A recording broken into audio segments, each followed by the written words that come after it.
ముందుగల భారతదేశ ప్రజలందరికీ 79వ స్వాతంత్ర దినోత్సవ శుభాకాంక్షలు. ఈరోజు భారతదేశం మొత్తం జెండా పండుగ బల బ్రహ్మాండంగా జరుపుకోవచ్చు. ఆ జరుపుకున్న దాంట్లో మొత్తం అని చెప్పను, కానీ ఒక సగానికైనా 50% మంది జెండాలు ఎగిరేసిన వాళ్ళు అనర్హులే కావచ్చు. ప్రజలారా, లంగలు దొంగలు బయటవాయిగాళ్ళు కూడా ఈరోజు 3 రంగుల జెండాను ఎగిరేసిన వాళ్ళు కొంతమంది ఉండొచ్చు. అందరిని అయితే నేను అనలేను, కానీ అందరిని ఎట్లా అంటాం మనం, మంచి వాళ్ళు ఉంటారు, చెడ్డోళ్ళు ఉంటారు. అనర్హులు కూడా జెండాలు ఎగిరేయచ్చు. మళ్ళీ ఆయనకి జనగణమన పాట కూడా రాదానికి, జాతీయ గీతం రానే రాదు. మొత్తం లైన్లో వాడరా అంటే ఆడు సగం రెండు జనగణమన అనగానే ఆ అధినాయకన ఏది నాయకన అనుకుంటే అదే పిగుడు పీకుతాడు, రాదానికి పాట. కాకపోతే ఏంటంటే జేబు గట్టిగుంటుంది, ఒంటి మీద బట్టలు గట్టిగుంటాయి. ఇంకా ఆయన జెండా ఎగిరేస్తేందుకు మనగాడు. కానీ మరి ఆ జెండా ఇవాళ ఎగిరేస్తున్నాం మనం అంటే 79 సంవత్సరాలు అవుతుంది ఇప్పటికీ జెండా ఎగిరేస్తున్నాం అంటే ఎంతమంది ఆత్మ బలిదానం చేసుకుంటే ఆ జెండాని ఇవాళ మనం ఎగిరేస్తున్నాం అనే ఆలోచన ఉన్నదా? కొంతమందికి ఉండదు. ఇంకా కొంతమంది ఏమనుకుంటే హై ఇంకేం పని పాట లేనట్టుంది, ఇష్టం వచ్చినట్టు మాట్లాడతాడు, పెద్ద పీకుడు మాత్రం అనుకుంటాడు. వానికి అసలుకే పని ఉండదు ఇంకా ఆ మాట అనుకుంటానికి. ఆడు నిండా ఇంట్లో అయ్యమ్మ కూడా కంచిపోయాడు, ఏం చేయడు. కానీ అట్లా ఏదో 6000 పెట్టి ఫోన్ ఉంది కాబట్టి ఆయన నచ్చిన రకం అనుకుంటాడు. ఇంకా అనుకుంటూనే ఉంటాడు. కానీ ముఖ్యంగా ఈ భారతదేశం వెలిగిపోతుందనే లీడర్లు యాడికెళ్ళి వెలిగిపోతుందో ఒకసారి మీరే ఏమంటారు ఆత్మ విమర్శ చేసుకోవాల్సిన పరిస్థితి. ఏడంగా వెలిగిపోతుంది చెప్పురి. ఎప్పుడో మా చిన్నతనంలో ఒక పాట వచ్చింది, స్వాతంత్ర్యం మా స్వాతంత్ర్యం నీకు అప్పట్ల 50 ఏండ్లు నిండినయమ్మ స్వాతంత్ర్యం. మరి ఇప్పుడు 79 అంటే 80 ఏళ్ళ దగ్గరకు వచ్చింది. నీవంటే తెలియని వాళ్ళు ఇక సగం మంది ఉన్నారు, నీ పేరు రాయలేనోళ్ళు ఇంకెంత మంది ఉన్నారు. ఆగస్టు 15 అంటే ఎందరికో అంటరాని పోయిందమ్మ. నిజంగా కూడా ఆగస్టు 15 అంటే చాలా మందికి తెలియదు. ఇంకా ఈరోజు చూడురి, ఊర్లల్లో అమ్మలక్కలంతా పనులలోకి పోయిరు, అన్నలంతా పనులలోకి పోయిరు. వాళ్ళకి జెండవందరం అంటే ఏందో చాక్లెట్ బిస్కెట్లు ఇస్తారు. పొరగాలకు 15 ఆగస్టు ముందల 26 జనవరి ముందల ఆటల పోటీ పెడతారు. ఆటల పోటీ పెట్టగానే అలా గెలిచిన వాళ్ళకి ప్రైజులు ఇస్తారు, చాక్లెట్లు ఇస్తారు. ఇంటికి వచ్చి బుక్కడి తిని సపడేకుంటారు. మళ్ళీ రేపు పొద్దుల బయటకు పోతారని అనుకుంటారు. కానీ ఈరోజు భారతదేశానికి స్వతంత్రం వచ్చిన రోజైనా ఏమన్నా తెలుసా? ఎంతమందికి తెలుసు? చాలా మందికి తెలియదు. ఎందుకంటే అవగాహన లేకనా, చదువు రాకనా, లేకపోతే ఆర్థికంగా లేకనో ఏదో ఒకటి చేసుకుంటే బుక్కడు పైరొస్తుంది అన్నట్టు పోతారు. ఉన్నోనికి ఏమో ఉన్నాన్ని ఉండే, లేనోనికి ఏమో లేనాన్ని ఉండే. భారత రాజ్యాంగం ప్రకారంగా ఈ భారతదేశాన్ని మొత్తాన్ని భారత రాజ్యాంగం నడిపించాలి. కానీ ఈరోజు భారత రాజ్యాంగాన్ని కొంతమంది స్వార్థ లంగ దొంగ రాజకీయ నాయకులు నడిపిస్తారు.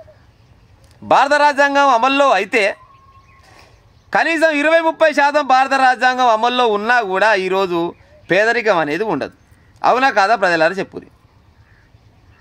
ఒక లీడరు వానికి వాళ్ళు రావు వీళ్ళు రావు, కానీ మందిని ముందు సంపాదించిన పైసలు అయితే బాగుంటాయి. వాడు పోయి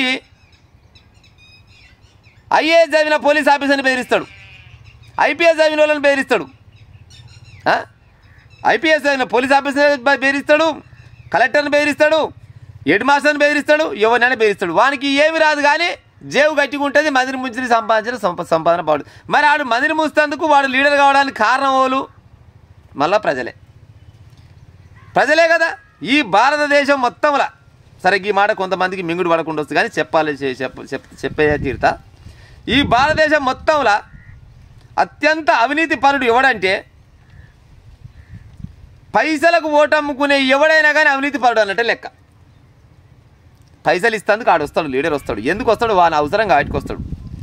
పైసలు ఇచ్చి నాకు ఓటేయని ఇవ్వడని అంటే వాడిని గిసోటి తువాల తీసుకొని గిసోటి చెట్టు కట్టేసి ఒక వీడియో తీసి, ఏయ్ వీడు నాకు ఓటేస్తేందుకు, నా ఓటు అడుగుతందుకు నాకు పైసలు ఇచ్చి ఓటేయమంటుండని చెట్టు కట్టేసి ఒక వీడియో తీసి పెడితే నెంబర్ 1 పాన్ ఇండియా స్టార్ అవుతావు నువ్వే.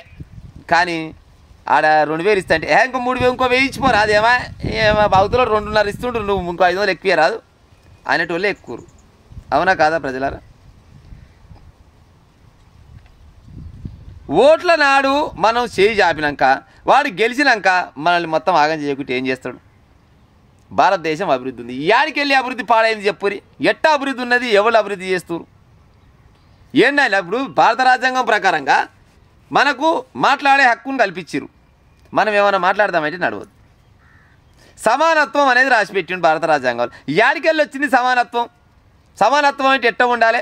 భారతదేశంలో ఎవరికి వాళ్ళు వాళ్ళ వాళ్ళ ఏమంటారు వాళ్ళ కులం ప్రకారంగానో లేకపోతే వాళ్ళ సామాజిక వర్గం ప్రకారంగానో జనాభా ఎంత ఉంటే గాలకు గంత లెక్కల రిజర్వేషన్లకు ఉండాలి. మరి ఉన్నాయా? రిజర్వేషన్ ప్రకారంగా ఉన్నాయా? లేవు. మరి సమానత్వం ఏడ ఉన్నట్టు? ఏదైనా స్టేషన్కి పోయి మాట్లాడాలంటే ఆ స్టేషన్లో జర్రంతా తెల్లగా ఉన్నోని మాటే నడుస్తుంది, నిజంగా మాట్లాడుతున్న మాట నడవదు. మరి ఏడికెళ్ళి ఉన్నట్టు స్వాతంత్రం హక్కు మనకి? ఇక ఉన్నట్టయినా స్వాతంత్రం హక్కు? స్వాతంత్రం హక్కు లేదు, ఏమీ లేదు. భారత రాజ్యాంగాన్నే కొంతమంది లంగల దొంగలు నడిపిస్తారు కానీ భారత రాజ్యాంగం ప్రకారం నడిపిస్తలేదు. ఈ భారతదేశ సొమ్ముని మొత్తాన్ని వేల కోట్ల రూపాయలు భారతదేశంలో ఉన్న సంపాదన కొనబోయి పక్క దేశాలలో సపరేట్ స్టేట్ బనాంచుకొని సపరేట్ దేశం బనాంచుకొని రాజలెక్క ఎంజాయ్ చేసుకుంటూ బతికే సన్నాసి లంగా దొంగ బయటవాయిగాళ్ళు ఉన్నారు. ఆ లంగా దొంగ సన్నాసి బయటవాయిగాళ్లకు సపోర్ట్గా ఈ భారతదేశంలో మరికొంతమంది లంగా దొంగ బయటవాయి సన్నాసి గాళ్ళు సోపతి. వాళ్ళిద్దరు సోపతి. ఆయన కమిషన్ ఈయనకి ఇస్తాడు, ఈయన కమిషన్ ఆయనకి ఇస్తాడు. పాయ సంపద అంతా నుక్కపాయ. మరి ఇక ఈ స్వాతంత్రం వచ్చి 79 ఏళ్ళు అయితే మరి ఎవరు బాగుపడుతున్నట్లు లెక్క?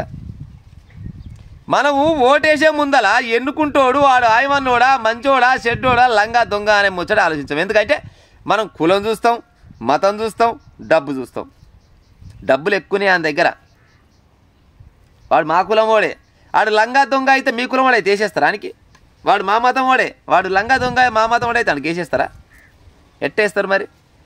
అందుకోసం చెప్తున్నా, పైసలకు ఓట్లేసే ఎవరైనా కానీ అవినీతి పరులే. ఇక కొంతమంది అంటారు ఇంకేం పని పాట లేనట్టు పాడైపోయినా ఒకటే కాయకూరినట్టు ఉడతా ఉన్నాడు. ఆయనకి అసలుకే పని ఉండదు ఇంకా. కానీ ఆలోచించే ప్రయత్నం చేయాలి. భారతదేశానికి ఎంతమంది అమరులు వాళ్ళ ప్రాణాలను త్యాగం చేయంగా ఎంతమంది కొట్లాడంగా భారతదేశానికి స్వాతంత్రం వస్తే ఈ స్వాతంత్రం రోజు నాడు దొంగలు కూడా కొంతమంది రాజా నేలకాలం వచ్చింది. ఆ దొంగలకు తల చేయించింది కూడా మనమే, ప్రజలమే. ప్రజలంతా ఒక ఏకతాటి మీద వచ్చి మేము ఓటేయాలంటే వీడు గతంలో ఏం చేసిండు, ఇప్పుడు ఓటేస్తే రేపనాడు ఏం చేస్తాడు అనేది ఆలోచిస్తే ఏమన్నా మారితే మారొచ్చు. అంతేగాని లేదు ఆడు పశలిస్తే ఓట్లేస్తాం మేము, ఆడు ఎన్నిపాయలని ఏం బాగలేదు కానీ నాకు గానికే ఓటేస్తా అంటే ఇక ఎన్నడూ బాగుపడతాం? ఎన్నడూ బాగుపడతామా? బాగుపడం. ఎంతమంది ఈరోజు జెండవందనం అని స్కూళ్ళల్లో జెండాలు ఎగిరేస్తుంటే పక్క పొంటి ఆటోలు వేసుకొని పచ్చినేర్ల లేకపోతే కలవకొయ్య ఇట్లా పోతూనే ఉన్నారు. పాపం వాళ్ళకు కనీసం ఈరోజు జెండవందనం అన్న సంగతి చాలా మంది వరకు తెలియపాయ. ఇట తెలుస్తుంది? విద్య లేదా, ఆర్థికంగా లేకపోయిరు. విద్య ఉంటే ఆర్థికంగా ఎంతో కొంత వస్తున్నారు. ఆ విద్య లేదా, ఆర్థికంగా లేకపోయారు. ఏమంటారు కదా, కష్టం చేసుకుంటే పూట గడుస్తానేమో ఆలబొచ్చట. కానీ రాజకీయ నాయకులకు వీళ్ళు కష్టమే చేయాలి, వీళ్ళు గిట్నే పని చేయాలి, మేము గిట్నే దోసక తినాలంటే మళ్ళీ ఆయాలు వస్తారు, మమ్మగాని ఓటేయని అడుగుతారు. ఆ ఓటేయమన్న నాడు ఎన్నో కొన్ని పాయలు తీసుకొని ఓటేస్తే కథమేనా? ఇంకేడికెళ్ళి పాడైతే చెప్పరు అభివృద్ధిగా? అభివృద్ధి లేదు, ఏమి లేదు. కులాల పేరు మీద, మతాల పేరు మీద మొత్తం సర్వనాశనం అయిపోతుంది భారతదేశం. అయితే లేదా ప్రజలారా? చాలా వరకు ఎక్కడనైనా కానీ భారతదేశం మొత్తంలో ఎక్కడైనా కానీ అవినీతి పరులదే రాజ్యం నడుస్తుంది పక్కా. ఇదైతే నేను చెప్పిన ముచ్చట్లో ఏమైనా తప్పు ఉంటే బరాబరిగా కామెంట్ పెట్టురు. కానీ భారత రాజ్యాంగం అనేది ఎప్పుడైతే వర్ధిల్తుందో భారత రాజ్యాంగం వర్ధిల్లిన నాడే భారతదేశం వర్ధిల్తుంది. లేకపోతే భారత రాజ్యాంగాన్ని ఎంతసేపటికి ఈ రాజకీయ నాయకులు నడిపిస్తారో ఇక వాళ్ళు చెప్పిన మాటలలో మనం బడితే అంటే కథమే మన పని. ఎప్పుడు చూసినా భారతదేశానికి అప్పలపాలే ఉంటుంది కానీ ఏమంటారు ఆదాయంలో ఎన్నడికి ముందర పోద్దా చెప్పు ప్రజలారా. నేను చెప్పిన ముచ్చట ఏమాత్రం తప్పున్నా కానీ బరాబరిగా కామెంట్ పెట్టి ఉంటాం. మరిగా మరొకసారి అందరికీ 79వ స్వాతంత్ర దినోత్సవ శుభాకాంక్షలు.